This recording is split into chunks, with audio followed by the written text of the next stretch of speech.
Alors, quelle est l'actualité, quelle est la pertinence pour aujourd'hui de cette théologie? Elle a été élaborée dans le second tiers du XXe siècle, en grande partie. La systématique apparue il y a 40 ans. On est bien après. Est-ce que c'est encore actuel? Pour ma génération, enfin pour ceux de ma génération qui ont découvert en 1970 Tillich, ça a été quelque chose d'enthousiasmant, quelque chose, en sorte d'exaucement. On sortait d'une théologie qui était forte, mais qui était un peu enfermante, qu'on sentait comme un peu étouffante, celle de Barth. Je ferais mieux d'ailleurs de dire celle des Barthiens, parce que Barth est plus grand que les Barthiens, et ça nous l'avons aussi redécouvert.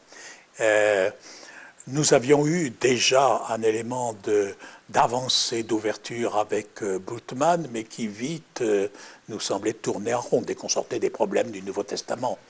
Et Tillich nous apportait quelque chose une nouveauté, un monde à explorer, une nouvelle manière de faire de la philosophie.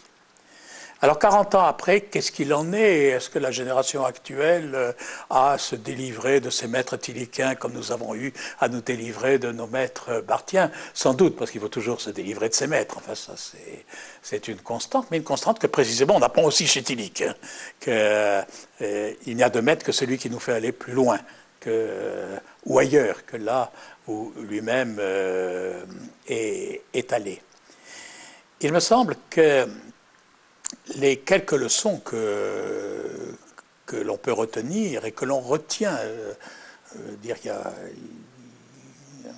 la pensée tillichienne, le mouvement tillichien est très vivant. Il y a des colloques depuis plus de 30 ans qui se tiennent régulièrement et on voit bien les déplacements, les évolutions, mais toujours à la recherche d'une sorte de source d'inspiration ou de suggestion chez Tillich. Ce que moi j'en retiendrai, c'est d'abord son intérêt très grand pour toutes sortes de domaines à redécouvrir, à explorer. Le domaine de l'histoire, le domaine de la politique mondiale, auquel il est très très très attentif, politique nationale mais aussi politique mondiale, les évolutions mondiales. Les autres religions, il est quand même tout à fait attentif à ça, à une époque où on ne s'en préoccupait guère. Domaine de l'art, et ça me paraît aussi d'une très grande actualité. Aujourd'hui, on a l'impression que si l'être humain, si l'homme de notre société occidentale n'est plus très sensible à la transcendance, à l'au-delà des valeurs spirituelles, quand on lui en parle comme ça. Par contre, il est très sensible à ce qui se dit à travers l'art. Et que l'art est une phrase du philosophe américain Taylor qui disait que l'art, l'émotion esthétique est la manière dont l'homme de la société séculière fait l'expérience qui est le plus proche de celle du sacré que faisait l'homme d'autrefois.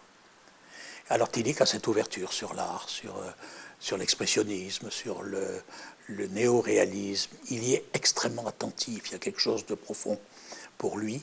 Et d'une certaine manière, il aurait tendance à comprendre le Nouveau Testament, la valeur du Nouveau Testament, à l'exemple d'une œuvre d'art. Il parle souvent de Jésus comme d'une image. C'est pas pour dire que Jésus ne serait pas un personnage réel, Jésus est un personnage réel, mais de le voir comme le regard d'un tableau de, je ne sais pas, de Rouault, de Kandinsky, je prends des gens de la génération de Tillich, d'essayer d'avoir cette approche esthétique du Nouveau Testament, pas seulement historique, pas seulement doctrinale. Alors là, il me semble qu'il y a aussi une grande leçon, cette volonté d'être ouvert à différents domaines et à essayer de les mettre en relation sans les annexer, d'établir des relations et des échanges. Quand on demandait à Tillich quel était le mot qu'il aimerait pour se définir lui-même, il disait « J'ai toujours voulu être et j'ai essayé d'être un penseur de la frontière ». Des frontières. Et il expliquait que les frontières, La frontière ne représentait pas pour lui un lieu qui séparait, qui isolait des mondes différents, mais plutôt le lieu de passage, de rencontre, de dialogue entre des domaines différents.